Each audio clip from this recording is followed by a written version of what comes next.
Every home tells a story, some filled with laughter, others with silence that screams. This is Loretta's story, a young girl who once believed love could fix everything until the night it broke her world apart. But from the ruins of pain comes a journey of truth, justice, and the search of healing. This is Let's Go Home. Loretta was the only child of a family that seemed perfect to everyone around them. Their home was filled with warmth, laughter, and small routine that made life feel safe and predictable. Morning prayers in the living room, the smell of her mother's breakfast drifting through the kitchen, and the soft hums of songs while chores were being done.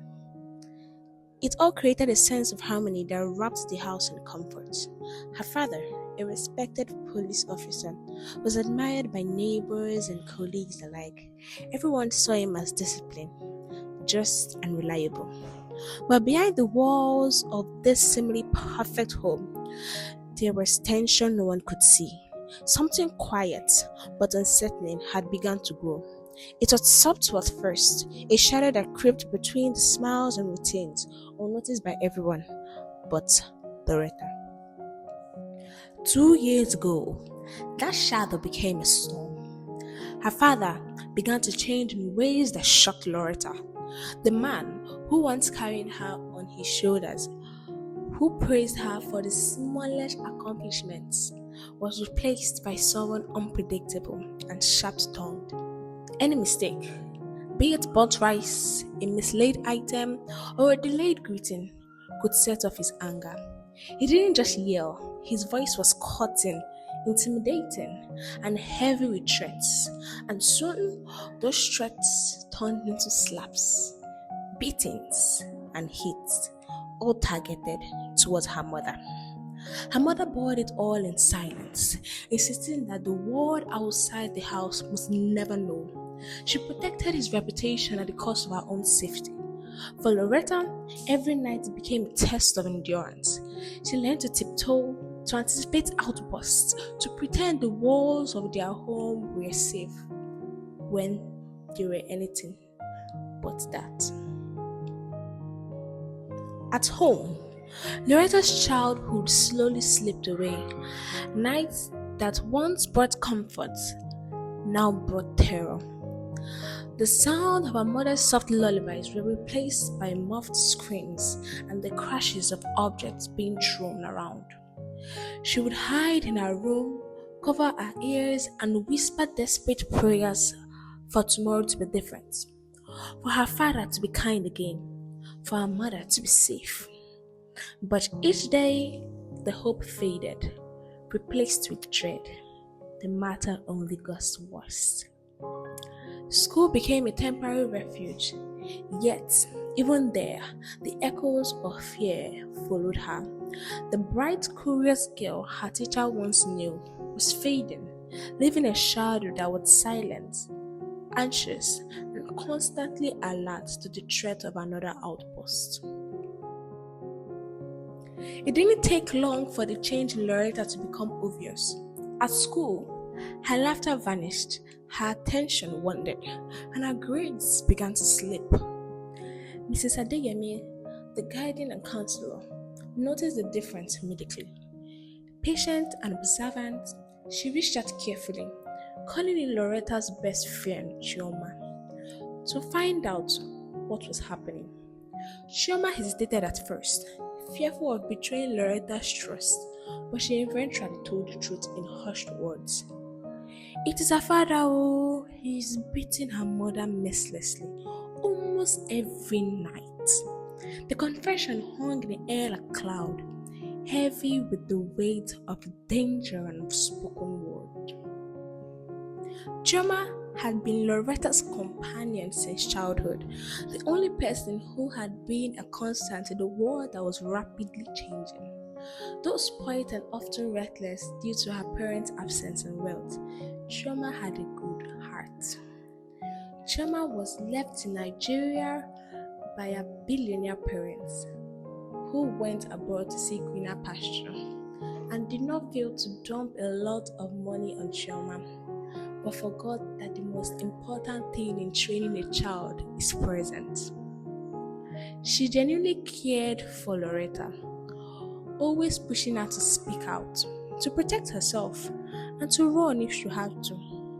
Despite differences in their upbringing, the bond between them was strong. Chioma had never fully understood the depth of Loretta's pain until that moment, but she promised herself silently that she would be there, no matter the cost. Loretta, however, was still gripped by fear. Her father's threats were not idle words. Speaking out felt impossible. A risk too great for a girl who had already seen too much. One afternoon, under the gentle yet persistent urge of Mrs. Adeyemi, Loretta finally broke. Tears came in waves as she described everything: the abuse, the bruises hidden behind clothes, the terror in her mother's eyes, the threats that silenced her. The counselor listened without interruption, holding the room space for her grief. Though Loretta felt a small weight lift from her chest by finally speaking, the fear remained. She left the office feeling fragile, caught between relief and the reality of danger that still lurked in her home. Words were no longer trapped inside her, but freedom felt tentative and incomplete. Weeks passed, but the pattern of fear at home never changed. One evening, as Loretta walked home from school with Chioma, the sound of life around them, street hawkers, children playing, neighbors chatting, seemed to drown out the terror that awaited her. But when Chioma turned off to her own streets, Loretta's ears caught something she knew too well: the sharp crash of breaking glass. Her heart stopped. She ran the last stretch home. Dread filled her heart. The moment she stepped through the gate, the faint sound of screams confirmed her worst fear. The chaos she had tried to escape was waiting for her at home. Inside, the house had transformed into a scene of panic. Her father's voice thundered with rage, her mother's voice pleading and begging, and then silence. Loretta froze in the corner as her mother fell, striking her head against the television stand. Blood flowed on the white tile. Her father's shout turned to confusion, disbelief, and frantic action as he carried her mother to the car, shouting to the neighbors and the imagined world that this was only an accident, that she slipped at the bathroom and fell.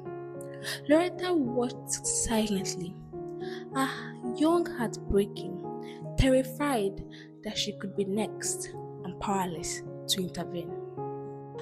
Her father lied to the doctors, claiming an accident, and the hospital accepted it without question because of his respected position. After all, this was the same policeman that had kept the neighborhood quiet and crime-free. Loretta said nothing, too frightened to correct the story, too broken to cry. The house grew quieter than ever, haunted by what had happened and by the absence of her mother's voice. Her father buried himself in work, leaving Loretta alone with the grief, memories, and guilt. Every corner of the house reminded her of what she lost, and the silence was oppressive, heavy, and suffocating. As months passed, Loretta drifted further from her old life. School no longer held her attention, and she sought refuge in Chioma's world. Loud music, late night parties, and reckless laughter replaced the quiet pain she had carried. It was a temporary escape, a fragile bubble where the past couldn't reach her. Then came the drugs, first whispered as relief, later as a lure that she couldn't resist. At first, she resisted, clinging to the last shred of control she had, but the nightmare grew louder than her willpower. Slowly, almost predictably, she gave in. Chiyoma's home, once a place of freedom and indulgence, became a trap of temporary relief and poor choices. Neighbors tired of the constant noise from partying, and eventually, someone called the police. One night, the siren cut through the whole neighborhood, and chaos erupted. Bottles fell, music stopped absurdly, and the officers moved in, raiding the whole house. Loretta, still trapped between fear and longing for safety, was handcuffed. Memories of her mother whispered to her, a reminder that the truth could no longer be hidden. At the station, the tension was thick. The officers read names, and the room felt colder with each one. Then, her father arrived from his shift, and the words seemed to tilt. Even your daughter was caught, someone said from the back. The words sharp and accusatory. Rage flared in him, anger twisted his face.